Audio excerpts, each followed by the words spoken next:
Friends మీరు చెప్పండి, ఒక రాకెట్ లాంచ్ అవుతుందంటే మనందరి అటెన్షన్ ఎక్కడ ఉంటుంది? రాకెట్ భూమి నుంచి పైకి వెళ్ళిన కొద్ది నిమిషాల్లోనే స్పేస్ లోకి వెళ్ళి ఆ రాకెట్ లో ఉన్న శాటిలైట్ ఓపెన్ అవుతుంది. అక్కడతో మిషన్ కంప్లీట్ అని మన అందరమే అనుకుంటాం. కానీ అసలైన స్టోరీ అక్కడి నుంచే స్టార్ట్ అవుతుంది. ఇక్కడ ఇంట్రెస్టింగ్ విషయం ఏంటంటే, రాకెట్ లాంచ్ అవుతున్నప్పుడు ఆ రాకెటే అసలైన హీరో అని మన అందరమే అనుకుంటాం. కానీ మనందరికీ తెలియని విషయం ఏంటంటే, అసలైన హీరో లోపల ఉన్న శాటిలైట్. ఫ్రెండ్స్ మీకు ఎప్పుడైనా ఈ డౌట్ వచ్చిందా? రాకెట్ స్పేస్ లోకి వెళ్ళడానికి డబ్బులు ఎవరిస్తారు అని? ఎవరైనా ఈ రాకెట్ ని కొంటారా? లేదంటే భూమి నుంచి స్పేస్ లోకి తీసుకెళ్తున్నందుకు మనం ఎలాగైతే ఎక్కడికైనా వెళ్ళాలి అంటే ట్రైన్ టికెట్, ఫ్లైట్ టికెట్ తీసుకుంటామో అలానే ఇక్కడ రాకెట్ లో కూడా టికెట్ తీసుకుంటారా? దానిని మీకు క్లియర్ గా అర్థమయ్యే విధంగా చెప్తాను. దానికన్నా ముందు అసలు రాకెట్ స్పేస్ లోకి వెళ్ళడానికి రీజన్ ఏంటి? అసలు ఆ రాకెట్ లో ఉన్న శాటిలైట్ ఏం వర్క్ చేస్తుందంటారు? మీలో కొంతమందికి తెలుసు ఈ శాటిలైట్ మనందరికీ ఇంటర్నెట్ ప్రొవైడ్ చేయడానికి మాత్రమే యూజ్ చేస్తాము అని. కానీ ఇంకా చాలా ఇంట్రెస్టింగ్ విషయాలు ఉన్నాయి. అవన్నీ డీటెయిల్ గా మాట్లాడుకుందాం. మన ఇండియాలో ఇస్రో ఉంది, యుఎస్ లో NASA and space X and మరికొన్ని రాకెట్ కంపెనీస్ కూడా ఉన్నాయి. రాకెట్ కంపెనీని బిల్డ్ చేయడం ఎంత కష్టమో మనందరికీ తెలుసు. అలాంటి బిజినెస్ లోకి ఈ స్కై రూట్ అనే కంపెనీ ఎందుకు వచ్చిందంటారు? అండ్ వాళ్ళు అసలు బిజినెస్ ఏంటి, అండ్ వాళ్ళు ఏ ఏ విధాలుగా మనీని జనరేట్ చేస్తారు అనేది క్లియర్ గా తెలుసుకుందాం. ఇదంతా తెలియాలంటే మనం 1926 కి వెళ్ళాలి. 1926 లో అమెరికాలో ఒక రాకెట్ ని లాంచ్ చేశారు. ఆ రోజు లాంచ్ చేసిన రాకెట్ ఎంత హైట్ వెళ్ళిందో తెలుసా? 2.5 సెకండ్స్ వెళ్ళి 41 ఫీట్ పైకి వెళ్ళింది. 41 ఫీట్ ఏనా అని మీరు అనుకోవచ్చు, కానీ ఆ రోజుల్లో వాళ్ళకున్న టెక్నాలజీకి అంత హైట్ చాలా ఎక్కువ. సేమ్ అలానే మన ఇండియాలో కూడా నవంబర్ 21, 1963 లో ఒక చిన్న రాకెట్ ని కూడా లాంచ్ చేశారు. ఆ ఒక్క చిన్న రాకెట్ వల్లే మన ఇండియాలో ఇప్పుడు ఇస్రో ఎన్నో satellites, moon missions, mars missions, ఇంకా ఎన్నో టెక్నాలజీస్ మీద రీసెర్చ్ చేస్తుంది. ఓకే, మన ఇండియాలోకి రాకెట్ ఎలా వచ్చింది, ఎప్పుడు వచ్చిందో తెలుసుకున్నాం కదా. మనందరికీ తెలిసిందే రాకెట్ లో శాటిలైట్ ఉంటుందని. ఆ శాటిలైట్ ని బిల్డ్ చేయడం చాలా కష్టం. దానిని తీసుకువెళ్ళి రాకెట్ ని బిల్డ్ చేయడం అది ఇంకా కష్టం. కొన్ని ఇయర్స్ పాటు లక్షల కోట్లు ఇన్వెస్ట్ చేస్తారు ఒక్క రాకెట్ మీద. సో ఈ శాటిలైట్ ఏదైతే ఉందో దానిని స్పేస్ లోకి తీసుకువెళ్ళడం కోసం ఈ రాకెట్ ని యూజ్ చేస్తారు. సింపుల్ గా మనందరికీ అర్థమయ్యే విధంగా చెప్పాలంటే, మీరు ఒక ప్లేస్ కి వెళ్ళాలంటే బస్, ట్రైన్, ఫ్లైట్ ఇలా ఏదో ఒకటి ఎక్కి వెళ్తారు కదా. సేమ్ అలానే ఈ శాటిలైట్ కంపెనీస్ కూడా స్పేస్ లోకి వెళ్ళడానికి ఈ రాకెట్ ని యూజ్ చేస్తాయి. సింపుల్ గా చెప్పాలంటే ఈ రాకెట్ కంపెనీస్ ఒక స్పేస్ ట్రాన్స్పోర్ట్ కంపెనీ అని చెప్పుకోవచ్చు. ఫ్రెండ్స్ ఇప్పుడు మీకు అర్థమైంది కదా రాకెట్ అసలు ఎందుకు యూజ్ చేస్తామని. ఇప్పుడు ఈ రాకెట్ కంపెనీస్ మనీని ఎలా ఎర్న్ చేస్తాయి అనేది క్లియర్ గా తెలుసుకుందాం. ఈ రాకెట్ కంపెనీస్ రెండు విధాలుగా డబ్బుల్ని సంపాదిస్తాయి. First the right share, second the dedicated launch. First right share గురించి మాట్లాడదాం. శాటిలైట్ లో ఎన్నో రకాల శాటిలైట్స్ ఉంటాయి. Agriculture, technology, internet, traffic monitoring, defence ఇలా ఎన్నో సెక్టార్స్ కి కావాల్సిన స్పెసిఫిక్ శాటిలైట్స్ ఉంటాయి. ఆ అన్ని శాటిలైట్స్ కి ఒక్కొక్క శాటిలైట్ కి ఒక్కొక్క టార్గెట్ ఉంటుంది కదా, అండ్ సైజ్ కూడా మారుతుంది. సో ఒక్క రాకెట్ లో ఒక్క శాటిలైట్ ని మాత్రమే తీసుకువెళ్ళాలంటే ఖచ్చితంగా మనీ అనేది ఎక్కువ అవుతుంది. సో అందుకే కొన్ని చిన్న చిన్న శాటిలైట్స్ ఉంటాయి కదా, వాటన్నిటిని ఒకే శాటిలైట్ లో పెట్టి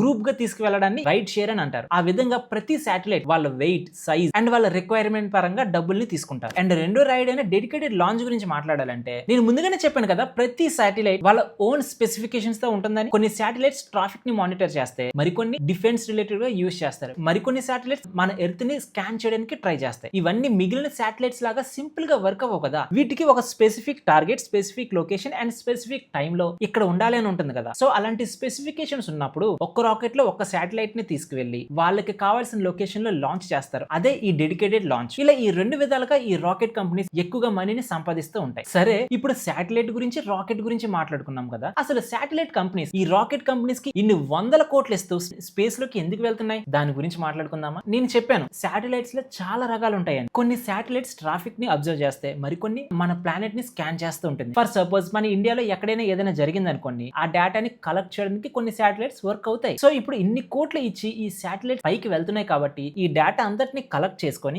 ఎవరికైతే ఈ డేటా నీడ్ ఉందో వాళ్ళకి అమ్ముతూ ఉంటారు. అలా ఈ కంపెనీస్ మనీని జనరేట్ చేస్తాయి. ఇప్పుడు అర్థమైందా? శాటిలైట్స్ భూమి నుంచి పైకి వెళ్తాయి కానీ దాని బిజినెస్ అంతా భూమిలోనే ఉంది. కానీ మనందరం ఏమనుకుంటాం, రాకెట్ చాలా కాస్ట్లీగా ఉంటుంది అని అనుకుంటాం కదా. కానీ చెప్పాలంటే ఈ బిజినెస్ మొత్తంలో ఈ రాకెట్ మాత్రమే చీపెస్ట్ ప్రొడక్ట్ అని చెప్తే మీరేమంటారు? కేవలం 2025లోనే సుమారుగా 300 రాకెట్స్ లాంచ్ అయితే దానిలో 4400 శాటిలైట్స్ వెళ్ళాయి. అప్పటికే భూమి చుట్టూ ఎన్ని శాటిలైట్స్ ఉన్నాయో తెలుసా? సుమారుగా 14,000 కన్నా ఎక్కువగా ఉంది. ఇప్పుడు మీకు ఒక చిన్న డేటా చెప్తాను, దాంతో చెప్పండి రాకెట్ చీపా కాస్ట్ అని. ఎంటైర్ స్పేస్ లో ఎంత బిజినెస్ జరుగుతుందో తెలుసా? 303 బిలియన్లు. కానీ ఈ రాకెట్ కంపెనీస్ కి ఎంత బిజినెస్ జరుగుతుందో తెలుసా? కేవలం 12.4 బిలియన్స్ మాత్రమే. అంటే అర్థం చేసుకోండి, ప్రతి 100 రూపాయల్లోని కేవలం 4 రూపీస్ మాత్రమే ఈ రాకెట్స్ కి వెళ్తుంది. ఇప్పుడు చెప్పండి ఈ బిజినెస్ మొత్తంలో కంపేర్ చేస్తే ఈ రాకెట్స్ చీపా కాస్టా? కామెంట్ సెక్షన్ లో కామెంట్ చేయండి. దాంతో పాటు ఈ వీడియో మీకు నచ్చితే మన వీడియోని లైక్ చేస్తారా? మీరు చేసే ఒక్క లైక్ మాకు ఎంతో సపోర్టివ్ గా ఉంటుంది. మీరు లైక్ చేస్తారనే భావిస్తున్నా. ఇప్పుడు మన దేశంలో ఇస్రో ఉన్నా కూడా, ఈ యుఎస్ లో నాసా, స్పేస్ ఎక్స్ ఉన్నా కూడా అసలు ఈ స్కై రూట్ ఎందుకు వచ్చింది? మనందరికీ తెలుసు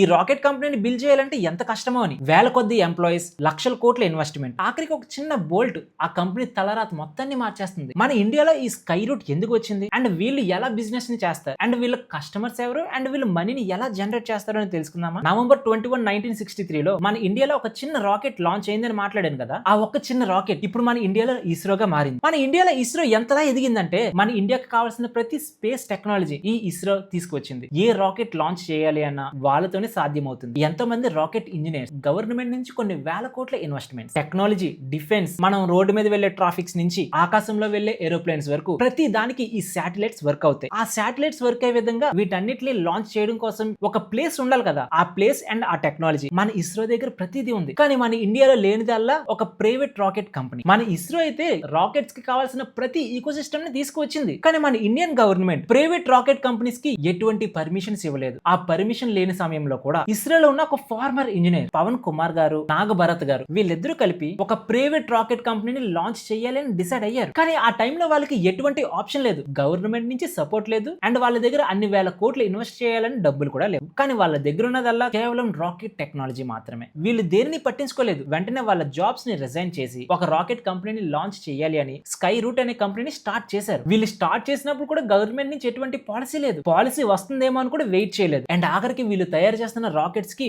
లాంచ్ చేయాల్సిన పర్మిషన్స్ కూడా లేవు. అయినా కూడా వాళ్ళ కంపెనీని ఎక్కడా ఆపలేదు. ఎంతో మంది రాకెట్ ఇంజనీర్స్ ని హైర్ చేసుకున్నారు. ఆ రాకెట్స్ ని బిల్డ్ చేశారు. ఆఖరికి ఎప్పుడైతే వీళ్ళు లాంచ్ చేయాలనుకున్నారో అప్పుడు మన ఇండియన్ గవర్నమెంట్ ఒక పాలసీని తీసుకొచ్చింది. ప్రైవేట్ రాకెట్ కంపెనీస్ కూడా మన ఇండియాలో లాంచ్ చేయొచ్చు అని. కానీ ఇక్కడ ఇంట్రెస్టింగ్ విషయం ఏంటంటే వీళ్ళ దగ్గర రాకెట్ ఉంది, రాకెట్ టెక్నాలజీ ఉంది, కానీ లాంచ్ చేయడానికి సరైన ప్లేస్ లేదు. అప్పుడే వాళ్ళకి గుర్తుకొచ్చింది ఈ ఇస్రో. ఇస్రోలో టెక్నాలజీ ఉంది, వేల కొద్ది ఇంజనీర్స్ కూడా ఉన్నారు, అండ్ మరీ ముఖ్యంగా లాంచ్ చేయాల్సిన ఇన్ఫ్రాస్ట్రక్చర్ ప్రతిదీ ఉంది. సో వెంటనే ఈ స్కై రూట్ కంపెనీ ఆ రాకెట్ ని ఇస్రో దగ్గరికి తీసుకొచ్చి లాంచ్ అనేది చేశారు. సరే, అసలు ఈ స్కై రూట్ కూడా ప్రీవియస్ గా అన్ని కంపెనీస్ లానే మనీని సంపాదిస్తాయా అంటే సంపాదిస్తాయి. కానీ వీళ్ళ ముఖ్య ఉద్దేశం ఏంటో తెలుసా? మీకు ఒక చిన్న ఎగ్జాంపుల్ చెప్తా. ఎలాన్ మస్క్ తెలుసు కదా. ఎలాన్ మస్క్ కంపెనీ అయిన స్పేస్ ఎక్స్ ఉంది కదా. ఆ స్పేస్ ఎక్స్ లో లాంచ్ అయిన ప్రతి రాకెట్ ఏం చేస్తుందో తెలుసా? ఒక్క రాకెట్ లోనే బంచ్ ఆఫ్ శాటిలైట్స్ ని తీసుకువెళ్లి ఆకాశంలో తీసుకువెళ్తాయి. కానీ ఏదైనా శాటిలైట్ ఒక స్పెసిఫిక్ లొకేషన్ లో పర్టికులర్ ఆర్బిట్ లో లాంచ్ అవ్వాలి అంటే స్పేస్ ఎక్స్ చేయలేదు. ఆ పనిని ఈ స్కై రూట్ చేయగలదు. కావాలంటే వీళ్ళ అఫీషియల్ వెబ్సైట్ కి వెళ్ళి మీ డీటెయిల్స్ ఇచ్చి మీరు ఒక రాకెట్ ని కూడా మనం ప్రతిరోజు ఎలాగైతే ఒక క్యాబ్ ని బుక్ చేసుకుంటామో అలానే బుక్ చేసుకోవచ్చు. సో ఫ్రెండ్స్, ఇప్పుడు మీకు అర్థమైందా ఒక రాకెట్ స్పేస్ లో ఎందుకు వెళ్తుంది అని, అండ్ రాకెట్ కంపెనీస్ ఎలా డబ్బులు సంపాదిస్తాయో అని, అండ్ ఈ స్కై రూట్ కంపెనీ గురించి మీరేమనుకుంటున్నారు? కామెంట్ సెక్షన్ లో కామెంట్ చేయండి.